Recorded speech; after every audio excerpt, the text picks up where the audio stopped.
Assalamualaikum teman-teman, kembali lagi di Hendra Prabowo Kebumen.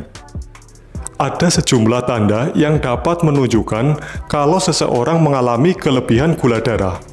Misalnya seperti rasa mudah lapar, gerak tubuh yang lebih lambat, hingga tumbuh nyeri pada kaki.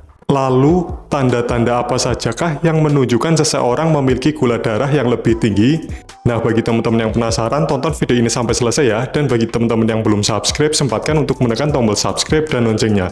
Yuk langsung saja kita lihat videonya. Kadar gula darah yang normal adalah sekitar 70-100 mg per dl sebelum makan, sedangkan setelah makan seharusnya kurang dari 180 mg per dl. Apabila kadar gula darah melebihi kadar normal, secara umum tersebut, seseorang dapat dikatakan mengalami hiperglikemia. Kondisi ini tidak semestinya teman-teman remehkan, sebab kadar gula darah yang tinggi merupakan penyebab utama penyakit diabetes. Agar dapat mengantisipasinya dari awal, penting untuk mengetahui apa saja tanda-tanda kelebihan gula darah. Yang pertama yaitu mudah lelah. Kelelahan adalah salah satu gejala gula darah tinggi yang paling umum. Pada pengidap diabetes, kondisi ini memiliki nama lain kelelahan diabetes. Yang kedua yaitu penglihatan kabur. Tingginya glukosa dapat memicu gangguan mata. Hal ini dikarenakan kadar glukosa yang terlalu tinggi dapat merusak pembuluh darah kecil pada bagian mata. Tanda tingginya kadar gula darah selanjutnya adalah penurunan ketajaman penglihatan. Alasannya kadar gula darah tinggi dapat membuat lensa dalam mata membengkak. Akibatnya penglihatan menjadi tidak bisa fokus. Selain itu, penglihatan buram juga dapat terjadi akibat dari rusaknya pembuluh darah dan saraf pada mata akibat gula darah yang tinggi. Yang ketiga, mudah lapar. Kadar glukosa yang rendah memang bisa membuat nafsu makan seseorang meningkat, tetapi kadar gula darah yang tinggi juga demikian. Seseorang akan sulit merasakan rasa kenyang ketika kadar gula darahnya melonjak. Yang keempat, gerak tubuh lebih lambat.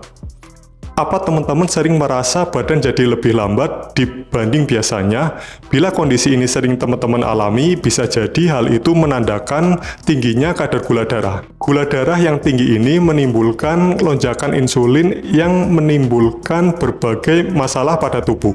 Salah satunya energi jadi tidak stabil. Yang kelima, kulit bermasalah. Kadar gula darah yang tinggi juga bisa menyebabkan sederet masalah bagi kulit. Menjolaknya insulin ini yang memicu hormon lainnya yang bisa menimbulkan masalah kulit. Misalnya pertumbuhan jerawat atau gatal-gatal pada kulit. Yang keenam, penurunan berat badan secara signifikan. Penurunan berat badan yang penyebabnya bukan akibat kondisi kesehatan lain atau diet khusus bisa menjadi gejala gula darah tinggi. Kondisi ini dapat terjadi akibat gula yang tetap berada di dalam darah, namun tubuh tidak mendapatkan bahan bakar yang tubuh butuhkan. Akibatnya, tubuh mulai membakar lemak dan otot untuk energi. Pada akhirnya, kondisi ini dapat menyebabkan penurunan berat badan secara signifikan tanpa alasan yang jelas. Yang ketujuh, luka lama untuk sembuh. Kadar gula darah yang tinggi dapat menyebabkan kesembuhan luka menjadi terhambat. Sebab tingginya kadar gula darah bisa menyebabkan kerusakan pada saraf dan pembuluh darah. Kondisi ini membuat sirkulasi darah pada tubuh menjadi terganggu. Oke, seperti itu saja penjelasan tanda-tanda kalau teman-teman kelebihan gula darah. Jika mengalaminya, segeralah periksa kadar gula darah dan kurangi mengkonsumsi yang manis-manis. Oke, terima kasih sudah menyaksikan video ini sampai dan selesai. Semoga teman-teman sehat selalu. Always be happy, sampai jumpa dan have a nice day.